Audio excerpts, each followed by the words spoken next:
All right, Coach, thank you. EA Sports coverage of the National Football League brings us to Gillette Stadium in Foxborough, Mass.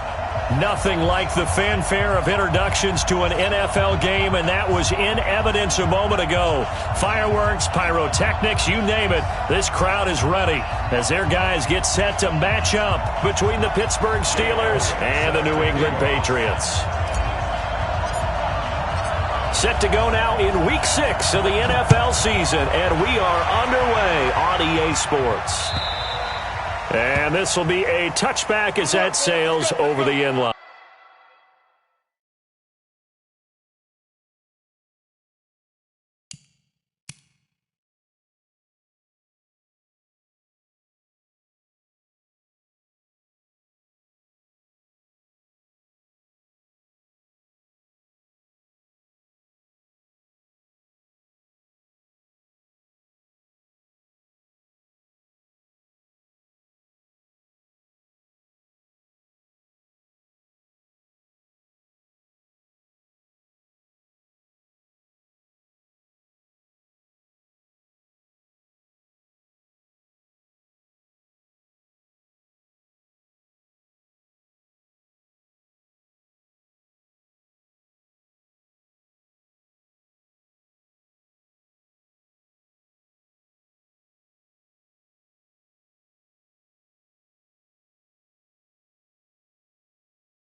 Time.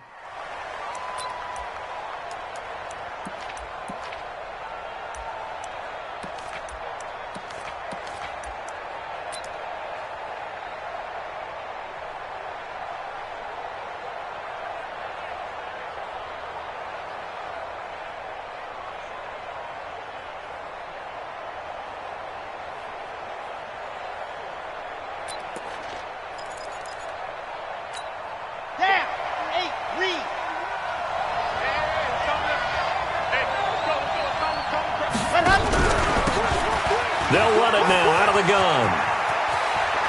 And he takes us beyond the 35 before going out of bounds. A Steeler first down on the pickup of 11 yards. And there we see an early burst that makes him one of the leading rushers in the league. Well, I want you to know, I listened to you yesterday when we were watching film. You said write down the word vision for him. It was on display there, wasn't it? It certainly was, because he allows the blocks to set up in front of him. And if that continues, it'll be a long afternoon for those guys trying to play some defense. Now back to throw. Nowhere to escape, and he goes down. Well, these sacks are really piling up. Last week, it was a half-dozen sacks. And here's one on the opening drive. And it has the potential to be what we call a gap, a game-altering play. Because, let's face it, you just mentioned 6 sacks last week. Now, if you're an offense and you saw that on tape, you've got to think to yourself, maybe I bring people in, keep them in, and try and protect my quarterback. It didn't work on that play. 54. Mike 54. Ready. He'll drop to throw. Gets this one to Joshua Perkins. 6 yards is the pickup, and that'll lead to a third down. They've got good playmakers on the offensive side of the ball. I don't know what happened last week to really hurt their performance and hold down their production, but I would dare say that this week in practice, there's a lot of talk about how they're going to increase their proficiency. And that was a good start, getting the playmakers involved. You mentioned that to me pregame. That's what they did there. Yeah, I think a lot of people think the coaching staff really gets on them, and that's how they motivate them. Most of these guys are self-motivated. They have a lot of pride in their performance. And they bring him to the ground just shy of midfield. The Steelers picking up 15 yards there and a first down.